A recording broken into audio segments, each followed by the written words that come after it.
इयत्ता 8वी मधील page number 41. काय दिलं या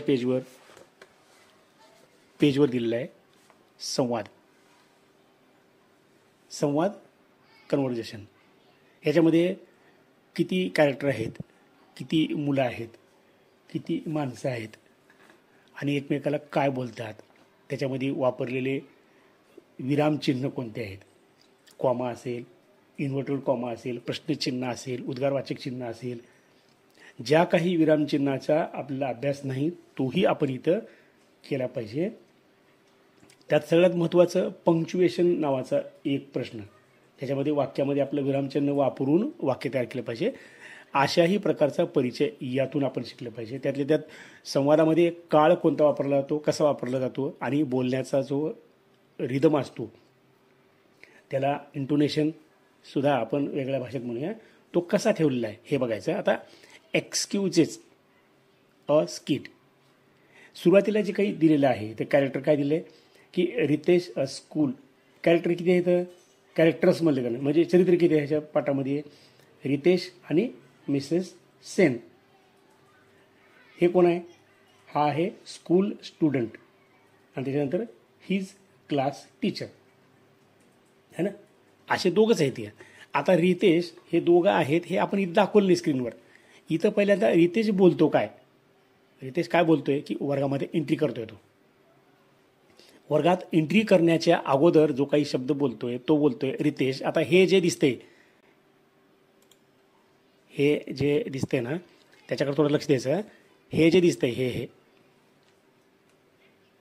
हे दोन टिंब, ह्या दोन टिंबाचा अर्थ असा होता की सेज, मराठीमध्ये काय म्हणतो, म्हणाला,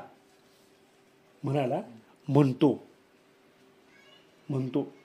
रितेश म्हणतो, रितेश म्हणाला, असं म्हणाला हे म्हणाला किंवा यस ये वा यस असं लिहिलं जात नाही संवादामध्ये. या चिन्हानं ते ओळखायचं आपण.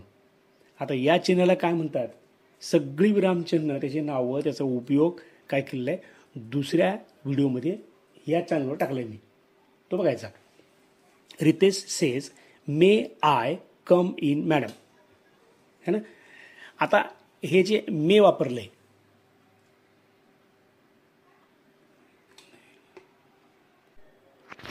इथे मी काय म्हणलो होतो की मे आय कम इन आणि नंतर कॉमा दिला आहे आणि पुन्हा मॅडम दिलेलं आहे आणि प्रश्नचिन्ह दिले पुन्हा. म्हणजे परवानगी घेण्यासाठी मे हे हेल्पिंग व्हर्ब वापरलं जाते है ना. आता मे आणि कॅन, मे सुद्धा येते आणि कॅन सुद्धा येते, पण मे आणि कॅनमध्ये काय फरक येतो, मेमध्ये नम्रता असते आणि कॅनमध्ये काय असते, तर काय असते काय नाही, कॅनचं सुद्धा एक मी तिला विश्लेषण करतो अगोदर. मे हे वाक्य घेऊ आपण. मे आय कम इन मॅडम म्हणजे मी आत येऊ का, आत येऊ का, आत येऊ, आत येऊ. आणि इथे काय म्हटले, समजा कॅन वापरलं, कॅन आय कम, मी येऊ शकतो का, फरक कळला की आत येऊ शकतो का, हा फरक आहे. म्हणजे फरक काही का असणार, पण तो कसा फरक आहे आणि कसं वापरलं हे लक्षात आलं पाहिजे आपल्या. आता हे पुढचं वाक्य, रितेशने जे बोलले ते आपण काय केलेलं, त्याचा उच्चार आपण काय केलेला आहे, मी केले तिथं. हे मी नाही, हे मे आहे, मे एम ए वाय मे होते, मी होत नाही. हे कसं टाईप केलं असं. आता आहे पुढची ओळ, मिसेस सेन नाऊ, आता प्रश्नचिन्हच आहे ते. आता हे सी तर सांगितलं की तुला कसं आहे ते, कळलं ना तुम्हाला. आता सगळेजण लक्ष द्यायचं. नाऊ प्रश्नचिन्ह दिले, डोंट यू थिंक. आता हे थोडंसं समजते, हे काय करतो मी, शाई बदलतो आणि सांगतो. डोंट यू थिंक, खालच्या बोलला, don't you think you R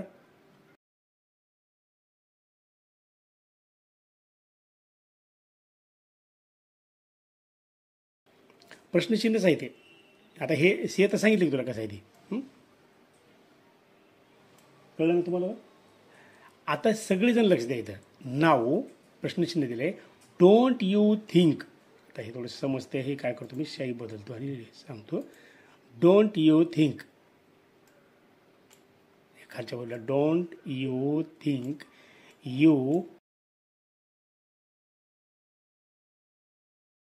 you think, इथे एक वाक्य झालं. You are early.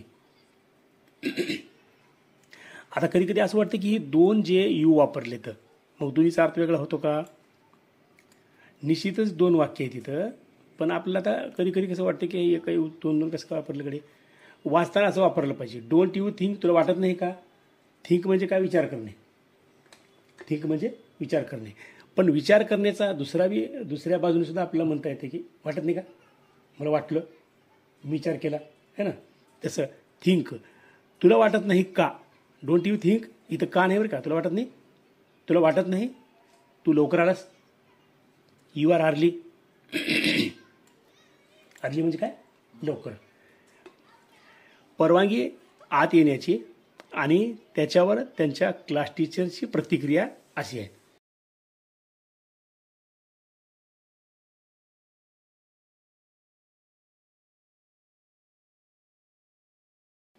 Says, pardon ma'am. अरे आता इथं मला हे समजावून सांगायचे, हे सेज तर सांगायची गरज नाही, रितेशने म्हटलं पण हे आहे पार्डन. आतापर्यंत आपण काय ऐकले? Sorry, I am sorry, very sorry, माफ करा, आहे ना. पण पार्डन शब्द ऐकले का? पार्डन म्हणजे माफ करणे. मॅम म्हणलं इथं. मॅम म्हणताना काय केलं? इथं एक केलेलं आहे आणि इथे एक केलेलं आहे. स्ट्रक्चरल लिखाण आहे. स्ट्रक्चरल लिखाण म्हणजे काय? आपण जे साचा तयार करतो ना सगळ्याचा, बिल्डिंग बांधण्याच्या करतो ना, तो स्ट्रक्चर असतं का नाही. म्हणजे थोडक्यात शॉर्टकटमध्ये इथं कॉमा वापरला आहे, म्हणजे ते डी काढून टाकलं इथं आणि इथलं ओ काढून टाकले. डू नॉट आहे ते डोंट. इथं मॅम म्हणले, मॅडमचं मॅम केले. म्हणजे काही शब्द बोलताना काय केले? बाराखडी गाळलेली असते. असं आपल्या मराठीत नाही, संस्कृतमध्ये नाही. जे स्पष्ट बोलायचं असतं त्याचं तिथं लिखाण असतं का नाही.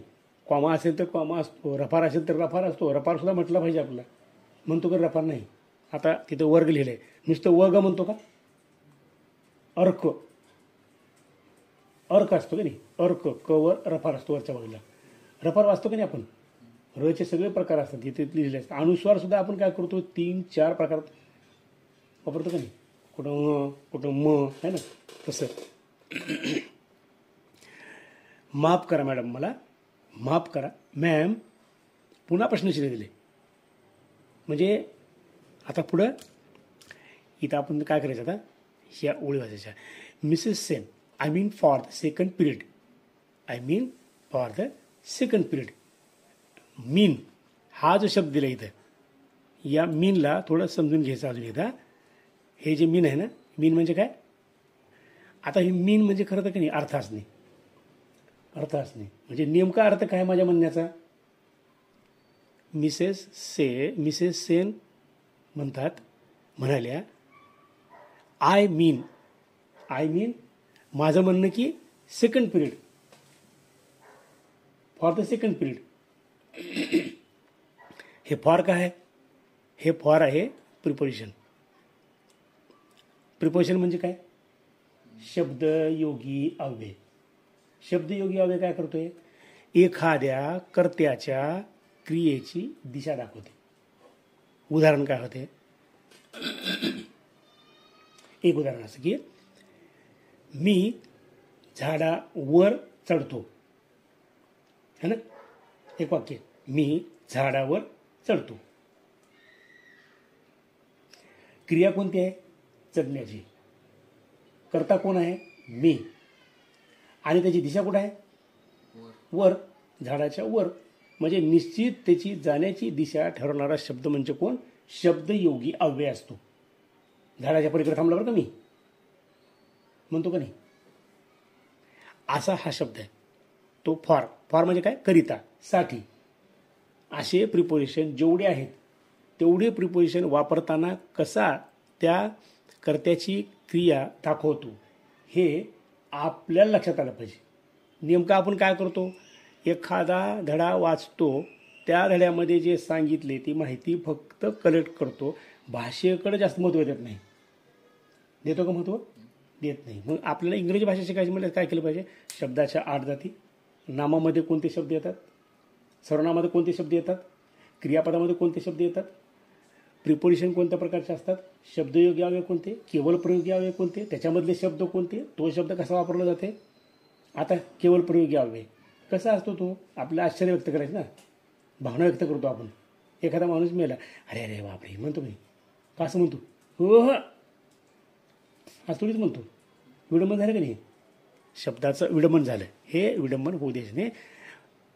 माझं म्हणणं आता इथं काय म्हणलं मॅडमनं? माझं म्हणणं दुसऱ्या पिरियडला, माझं असं म्हणणं, मला असं म्हणायचे, मीचा अर्थ काय होते त्यांचा समज तसा. You are too early for the second period. आता इथं जे टू वापरलंय हेही टू लय महत्वाचं बरं का. इथं काय म्हटलंय की सुद्धा,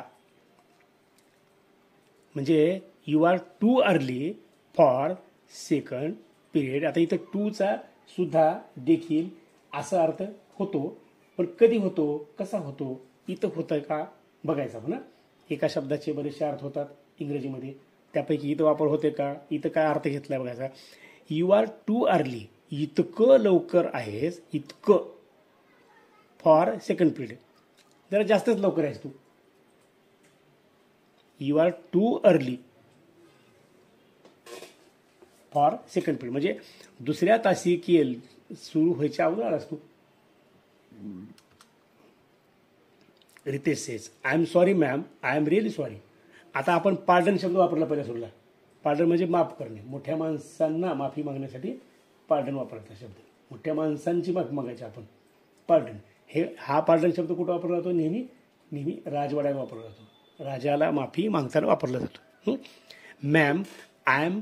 आता इथं आय एम हे दिलं, आय एम हे इथं हे आय एम. आता इथं काय केले? आय एमच लिहिले, परंतु इथं ए कट केले आणि कॉमा देऊन आय एम वापरले. म्हणजे हे आय एम आहे. हेल्पिंग व्हर्ब लिहिताना बऱ्याच ठिकाणी हा वरचा कॉमा, अपॉस्ट्रोफी कॉमा वापरून काय केलं जाते, त्यातला एक शब्द गाळला जातोय, म्हणजे एक बाराखडी गाळली जाते, लिहिलं जाते. आय हॅव असते. हे सगळं लक्षात ठेवायचं. दोनदा माफी मागितली त्याने. I started well in time from home. You won't believe what happened. आता इथं जे दिलेलं आहे ते काय म्हणते ना, की मी स्टार्टेड, हे किती ईडी आहे की नाही. हां, हे जे ईडी दिले की नाही, त्या ईडीकडे लक्ष ठेवू. तुझ्या लक्षात येईल, ईडीकडे लक्ष ठेवल्यानंतर कळेल की काय आहे ते. हे जे ईडी लागलेलं आहे की नाही, हे आहे नियमित मूळ क्रियापद. कोणतं क्रियापद आहे? नियमित मूळ क्रियापद आहे. या नियमित मूळ क्रियापदामध्ये काय असतं तर ज्या मूळ क्रियापदाचं ईडी लागून भूतकाळी रूप होतं किंवा पास्ट पार्टिसिपल किंवा तिसरं रूप ईडी लागून होतं, त्याला काय म्हणायचं? नियमित मूळ क्रियापद म्हणायचं. नाहीतर मी गोचं भूतकाळी रूप करायला सांगितलं तर काय होतं? वेंट होते. आणि पास्ट पार्टिसिपल गॉन होते. गो, वेंट, गॉन. इथं ईडी लागलं का? नाही, पण इथं लागलं. मूळ शब्द काय? स्टार्ट. त्याच्यानंतर मग आपण या वाक्याचा अर्थ काढायचा. इथं काय म्हणते? मी सुरुवात चांगली केली होती. इकडे यायची सुरुवात चांगली केली होती. आता मॅडमने जे विचारलं त्याला, मॅडमने कसं विचारलं? पहिल्या तासाला उशीर आलास खरं तू, असं नाही बोलल्या मॅडमनं. मॅडमनं बोलल्या की दुसऱ्या तासाला लवकर आलास तू, म्हणजे पहिल्या तासाला त्याला उशीर झालाय. आणि मग त्याचं विश्लेषण कोण देते तर रितेश सांगतोय काय झालं ते. I started well in time. मी वेळेच्या आत माझ्या घरामध्ये, माझ्या घरापासून, आता इथं आलं प्रिपोजिशन आलं का, घरापासून. आता मी पहिल्या सुरूला जे बोललो होतं ते विश्लेषण परत देतो इथं. आता ही क्रिया आहे. स्टार्टेड म्हणजे काय? सुरू केले. हां, सुरू करण्याची क्रिया, सुरुवात केलेली क्रिया आहे. आणि कशी सुरुवात केली होती? वेल, चांगली सुरुवात केली होती. हां, त्याच्यानंतर कशी केली होती? वेळेत, इन टाईम केली होती. हां, हे इन टाईम दिलं इथं. त्याच्यानंतर इथं काय म्हणलं? फ्रॉम म्हणले, फ्रॉम होम. कुठून सुरुवात केली होती? From home. आलं का प्रिपोजिशन? म्हणजे क्रिया सुरू केलेली दिशा कोणती आहे? घर. घरापासून वेळेत चांगली सुरुवात केली होती. You won't believe. आत्ता मी तुला थोड्या वेळ काय सांगितलं होतं? थोड्या वेळ काय सांगितलं होतं की हेल्पिंग व्हर्ब लिहितात. हे काय आहे? विल नॉट आहे ते.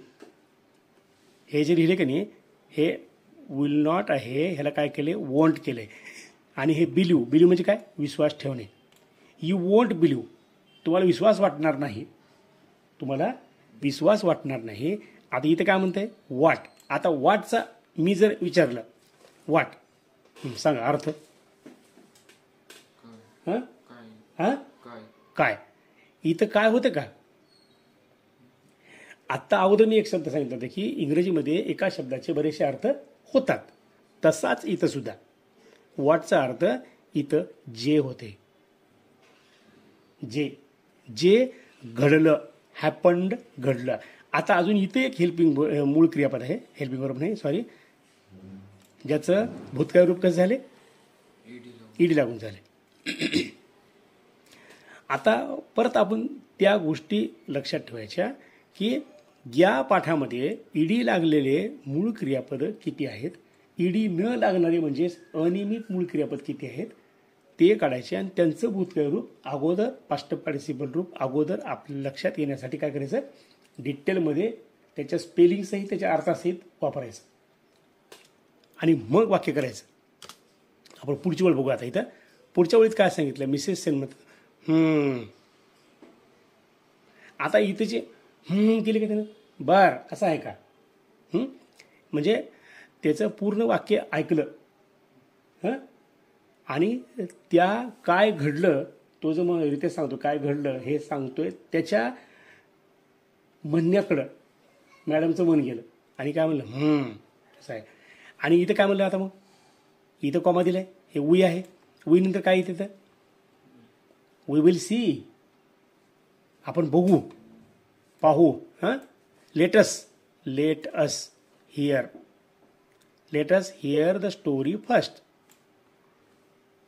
Let us here the story first. ऐकू आपण पहिल्यांदा काय आहे ते गोष्ट काय आहे ती. ऐका अगोदर काय झाली ती. आपण म्हणतो का नाही अरे काय झालं बोला तुम्ही रे पहिले तू काय घडली सांग रे बाबा तुझी घटना. हा सांग बा तुझं घरानं म्हणतो का नाही. अशाच पद्धतीचा तो संवाद चालू आहे. त्या शब्दात भाव सुद्धा तसे आहेत. सांग बा पहिल्या तुझी गोष्ट काय झाली ती घडली घटना ती. आता हे हिअर आहे की नाही हिअर. हां आता इथे हिअर लेटस हिअर ऐकूया. तू काय म्हणतोस खेळायला गेलेस मित्रासोबत? नाही चला खेळायचं होत. चला रे जेवता. चला रे पळायचं होत. चला रे उड्या मारत म्हणतो का नाही. चला रे किंवा चला दोन्हीपैकी एक. तसं इंग्लिशमध्ये काय वापरलं जाते? लेटस वापरलं जाते. लेट अस LET आणि US त्याला केले कसं की लेटस आणि मग पुन्हा कोणतं क्रियापद घ्यायचे ते क्रियापद. Let's hear the story. आता लेटस ड्रिंक वॉटर. चला पाणी पिऊया. तसं आहे. हेही लक्षात ठेवायचं. व्हॉट हॅपन्ड काय घडलंय? Nothing short of an earthquake I am sure. वाक्य सुद्धा कसं आहे? त्या मुलांना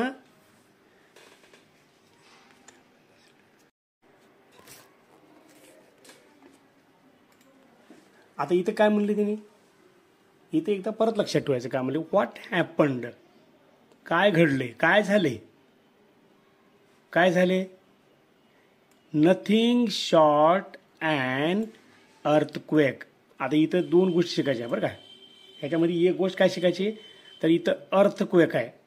अर्थक्वेक म्हणजे भूकंप तर झाली ना काही. हां लहान भूकंप तर झाली की नाही. काय घडले? भूकंप तर झाले नाही की. भूकंप झाला का म्हणतो की नाही आपण असं म्हणजे काय उलतापालत झालं असं बोलतो ना शब्द. तसं ते बोलले ते. आय एम शुअर मला खात्री आहे. मला खात्री आहे असं मॅडम बोललं बरं का. आता संवादामध्ये शब्द जी मांडणी केलेली असते ती समोरल्या माणसावर कशा प्रकारची छाप पडते शब्दातून कशी छाप पडते, कसं बोललं जाते ह्याच्याकडे लक्ष द्यायचं हां. मग आता ती छाप पडण्यासाठी इंग्रजीमधला कोणता शब्द वापरलेला आहे आणि कोणत्या उंचीनं वापरलेला आहे हे बघायचं. No no ma'am really honestly ma'am. आता जे शब्द आहेत हे नो नाही बाई, नाही बाई, खरोखरच नाही बाई, नाही बाई, नाही भूकंप झाले का नाही, खरं सांगतो प्रामाणिकपणानं, ऑनेस्टली प्रामाणिकपणानं. ऑनेस्टली म्हणजे काय, प्रामाणिकपणानं, हे ऑनेस्टली. आता हे जे ऑनेस्ट आहे, ऑनेस्ट म्हणजे प्रामाणिक, ऑनेस्टली म्हणजे प्रामाणिकपणा ने YY लावले तिथं. म्हणजेच काय केले, त्या शब्दाला काय केले तिथं, क्रियाविशेषण केलं तिथं. कळतं क्रियाविशेषण जर नाही कळालं तर लक्षात ठेवायचं, मी पोतं जोराने ढकलले. क्रिया कोणती आहे, ढकलण्याची. आणि कशी ढकलले, जोराने. म्हणजे क्रियापदाबद्दल वापरलेला शब्द कोणता, मी एक शब्द गतीने बोलला. क्रिया बोलण्याची आणि कशी, गतीने. मॅम ऑनेस्टली, खरं सांगतो, प्रामाणिकपणे सांगतो, तसं काय नाही मॅडम, असं म्हणतात. Mrs Sen go ahead. हां सांगा लवकर, पुढे चल म्हणतो की नाही आपण, बोलताना म्हणतो का हां सांग, पुढचं सांग पुढे काय झालं म्हणतो की नाही आपण. याच प्रकारचा संवाद इथं काय म्हणते, गो म्हणतात मॅडम, गो अहेड. एक ओळ एका शब्दाचा अर्थ समजून घ्यायचा, तर आपलं पुन्हा वापरता येते.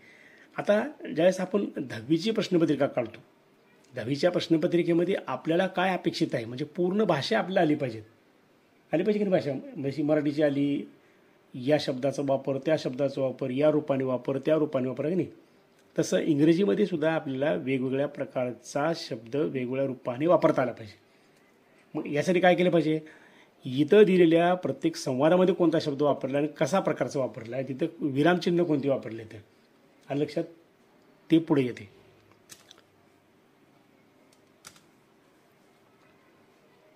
Ritesh says I was walking to school as usual. आता हे नेहमीप्रमाणे वाक्य दिलेलं आहे. इथं जी वाक्य दिले का, हे वाक्य, या वाक्यामध्ये सुद्धा आपल्याला काय करायचे, इथं काळ बघायचे. इथं आय करताय, वॉज वॉकिंग म्हणजे करता plus helping verb was plus मूळ क्रियापदाला आयएनजी प्रत्यय. म्हणजे कोणता काळ येतो,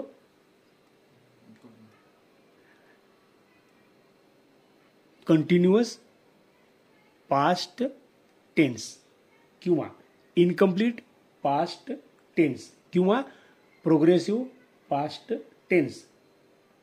कळलं का. 3 शब्द त्या अपूर्ण काळासाठी वापरले जातात. हेल्पिंग व्हर्ब कुठलं, टू बीचं हेल्पिंग व्हर्ब भूतकाळी आणि त्यासोबत काय दिलेलं आहे, मूळ क्रियापदाला आयएनजी प्रत्यय. आणि पुन्हा कर्म किंवा इतर. नेहमीप्रमाणे ॲज युजल, नेहमीप्रमाणे. हे जे ॲज युजल आहे की नाही शब्द, मी याच्यापुढे गोल करतोय आता इथं. ॲज युजल म्हणजे काय, नेहमीप्रमाणे. नेहमीप्रमाणे मी शाळेला जात होतो. शाळेकडं चालत होतो. आता शाळेकडे चालत होतो असं म्हणायचं का, इथं वॉक म्हणजे चालले, शाळेकडे चालत होतं असं म्हणायचं का. आपण आपल्या सोयीने शब्द घ्यायचा, इंग्रजीमध्ये थोडासा तशाच अर्थाचा आपण बदलून घ्यायचा. मी शाळेला नेहमीप्रमाणे जात होतो. I was half way down.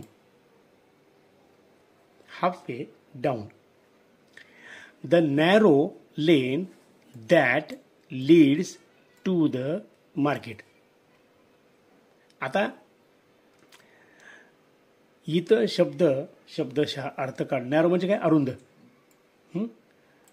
लहान रस्ता, अरुंद रस्ता कुठे जात होता, मार्केटकडे जात होता. आणि मी अर्ध्या मध्ये होतो. मी अर्ध्या मध्ये असताना तो अर्धा रस्ता लहान नॅरो असलेला म्हणजे काय, अरुंद रस्ता. इथं काय लिहू का मी, अरुंद लिहितो इथं. आता खूप सोपा शब्द आहे पण इथं अरुंद लिहितो मी. अरुंद काय होती ती, अरुंद रस्ता म्हणजे बोळ म्हणून आपण त्या लेन म्हणलं इथं. That leads to the market. Leads नेत होता, जात होता. लीड्स म्हणजे नेणे. लीडपासून काय होतं आहे, लीडर होतो. लीडर नेता, नेणारा नेता. मार्केट. सडनली, आता इथे सडनली शब्द घ्यायचा. तर सडनली म्हणजे काय, सडनली म्हणजे काय, अचानक. सडनली, अचानक. आय हर्ड, आता हिअर म्हणजे काय, ऐकणे, है ना. हिअर गेलं की शब्द अगोदर. हिअर, हिअरचा भूतकाळ काय होतं, heard. Scream from the main road. Scream, गर्दा, गोंगाट. ऐकला, कुठं ऐकला, मेन रोडपासून ऐकला. मेन रोडपासून आवाज आला. जसं आपण शेजाऱ्याकडून आवाज आला, दरवाजाकडून आवाज आला, खिडकीकडून आवाज म्हणतो की नाही, तसं मेन रोडकडून आवाज आला. कसला आवाज आला आता, आता इथं बोलण्यात बरं का व्यवस्थित कसं आहे ते. मग आता Mrs Sen says and of course, आणि खरोखरच, अर्थात. ऑफकोर्स म्हणजे काय, अर्थात. आणि अर्थात, यू हॅड टू इन्व्हेस्टिगेट, आणि त्याची चौकशी केली पाहिजे. तो हॅड टू इन्व्हेस्टिगेट, हॅडच्या पुढे काय केली इथे, मूळ क्रियापद आहे. Have to, has to, had to आहे ना, म्हणजे करावं लागेल, केलं पाहिजे. केलं पाहिजे ना. आपण जे काय बघतो, आपल्या समजा चलताना कुठेतरी पायाला टोचलं आपल्या, आपण चौकशी करतो का नाही, काय टोचलं म्हणून बघतो का नाही. अंतरुणात झोपलो आपण, चांगली गाढ झोप लागली आणि कसं तरी काहीतरी चावल्यासारखं वाटलं आपल्याला आणि झोप मोडली. आपण उठून बघतो काय चावले, इन्व्हेस्टिगेट करतो का नाही, चौकशी करतो का नाही काय आहे ते. मग करावं लागेल आपल्याला. तसा शब्द आहे तो, हॅड टू, करावं लागेल, केलं पाहिजे. Ritesh, yes madam, I had to find out if someone needed help. लक्षात घेता. आता इथं तेच वाक्य दिले, तेच वाक्य ते रिपीट झाले, थोडं क्रियापद वेगळं वापरलंय. इथं जे क्रियापद वापरलंय ते असं आहे, I had to find. Find म्हणजे शोधणे. मला शोधावं लागलं. काय शोधावं लागलं, फाइंड आउट, शोधून काढावं लागलं, काढलं पाहिजे, काढावं लागेल, काढलं पाहिजे. वेगवेगळ्या अर्थानं नाही घ्यायचं, तर एक दोन अर्थानं समजून घ्यायचं. काय, इफ. इफ म्हणजे काय, जर. समवन, कुणाला तरी. समवन म्हणजे कुणाला तरी. नीडेड, गरज होती. कसली, कशाची, हे काय आहे, हेल्प. हेल्प म्हणजे काय, मदतीची कुणाला तरी गरज होती, हे मला हुडकून काढावं लागलं पाहिजे होतं. काढावं लागलं की नाही, म्हणजे कुठून तरी गर्दा ऐकू आला मला, त्या गर्द्याकडं माझं कान गेलं आणि मग मॅडम काय म्हणलं, मग तू इन्व्हेस्टिगेट केलं असेल, केलं पाहिजे होतं, तुला चौकशी केली पाहिजे होती. येस मॅम, आणि खरंच मॅडम, होय बाई. I had to find. आता शब्दाचा वापर कसा केला आहे, काय म्हणण्यासाठी कोणते क्रियापद वापरले, त्या क्रियापदासोबत संयुक्त क्रियापद कोणतं आले, हे लक्षात ठेवायचं बरं का. पुढे आता, and sure enough there was this person lying near the pavement, he was groaning with a pain. ह्याच्यामध्ये काहीही मराठीत समजावून सांगण्यासारखं नाही, स्पष्ट समजते. काय समजते, and sure. And sure, sure खात्री, इनफ पुरेशी खात्री झाली, पुरेशी खात्री झाली, 100% खात्री झाली, म्हणजे काय पुन्हा खात्री करायची गरज नव्हती. कळलं का, समोर बघायचं. देअर वॉज, देअर वॉज तेथे, तिथं होतं. दिस पर्सन व्यक्ती, दिस पर्सन व्यक्ती, लाईंग पडला होता, बरं का. ती पडण्याची क्रिया आहे आणि कशी आहे, नियर जवळ. कुठं जवळ, कुठं जवळ, प्यावमेंट. प्यावमेंट म्हणजे काय, फुटपाथ. रस्त्याच्या कडेचा रस्ता जो असतो त्याला फुटपाथ म्हणतात. त्या फुटपाथवर एक माणूस पडला होता. आणि तो कसा पडला होता, इथं अजून अपूर्ण भूतकाळ आला. He was groaning. ग्रोनिंग म्हणजे काय, करणे. आणि कसा करत होता तो, कसा करत होता, वेदनेने कणत होता, म्हणजे त्याला काहीतरी लागला होता मार वगैरे असं काहीतरी. वाक्य समजलं का आता समजा. इथं एक लक्षात ठेवायचं की वाक्यामध्ये काळ कोणता वापरला आहे, कर्ता कसं वापरला आहे आणि शब्द कसे आलेत हे डिटेलमध्ये समजून घ्यायचं आहे. आता नंतर मिसेस सेन म्हणले, so you took him to Doctor Jadhav. मग त्याला तो दवाखान्यात नेला असेल. You took him to Doctor Jadhav, तू डॉक्टरकडे नेलास. Ritesh, no ma'am, I didn't get any chance. मला कसली संधी सापडली नाही. आता कशाची संधी सापडली नाही? दवाखान्यात नेहमी संधी सापडली नाही. अजून कोणती संधी सापडली नाही? I did not gate. आता हे डिड नॉट गेट जे आहे की नाही, हे भूतकाळातलं नकारार्थी वाक्य करायचं असेल तर वापरलं जाते काय? Did not. त्याच्यानंतर काय वापरलं जाते? गेट. ओके. जर वर्तमान काळातलं करायचं असेल तर त्याच्यामध्ये सुद्धा दोन प्रकार आहेत. जर क्रियापदाला यस प्रत्यय असेल, म्हणजे समजा ही गोज लिहिला असेल, ही गोज म्हणजे तो जातो, तो जातो, तो जात नाही असं म्हणायचं असलं आपण काय केलं पाहिजे? ही डज नॉट गो केलं पाहिजे. ही डज नॉट गो असं केलं पाहिजे. इथं गॉट आहे, भूतकाळी आहे, म्हणून त्याचं काय केले? नकारार्थी डिड नॉट केले. आणि जर नुसतंच मूळ क्रिया यू गो असेल तर यू डोंट गो. नकारार्थी करायचं do not, does not, did not असं वापरलं जाते. इथं वापरलं की डिड नॉट. परत डिड नॉट लिहिले ती लिहिले, परत सुरुवातीला जे लिहिले हे गेट, त्या क्रियापदाचं मूळ रूप लिहिले. म्हणजे पुढं डू नॉट असेल, डज नॉट असेल किंवा डिड नॉट असेल, त्याच्या पुढे मूळ क्रियापद येते, मूळ रूप येते क्रियापदाचं. आता just as I reached that man, another man came running out of the shop there with a packet in his hand. आता जस्ट ॲज, जसं मी तिथं गेलो, आय रीच्ड पोहोचलो, की माणूस, अनादर त्या माणसाजवळ मी पोहोचलो.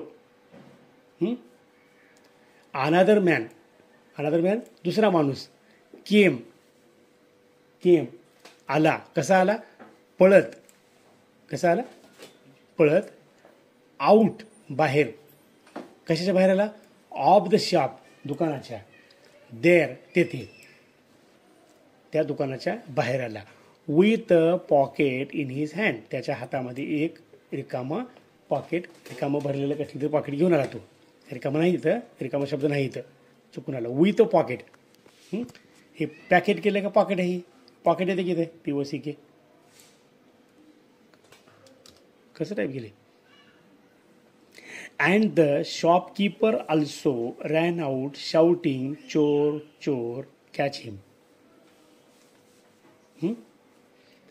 आणि दुकानदार, दुकानदार सुद्धा, ऑल्सो सुद्धा, रॅन आउट बाहेर आला, शाउटिंग चिरकत, गर्दा करत. काय म्हणत आला? चोर चोर, कॅच हिम त्याला पकडा.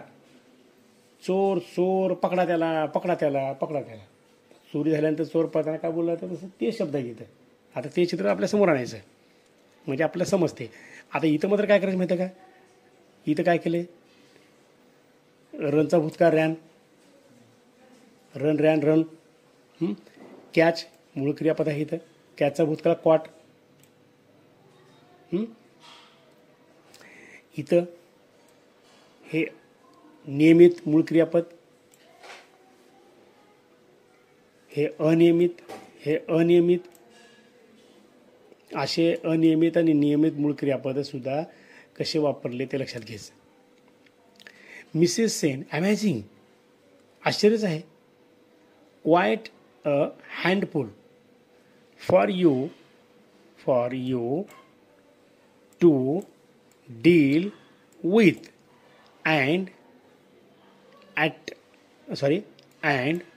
All at once.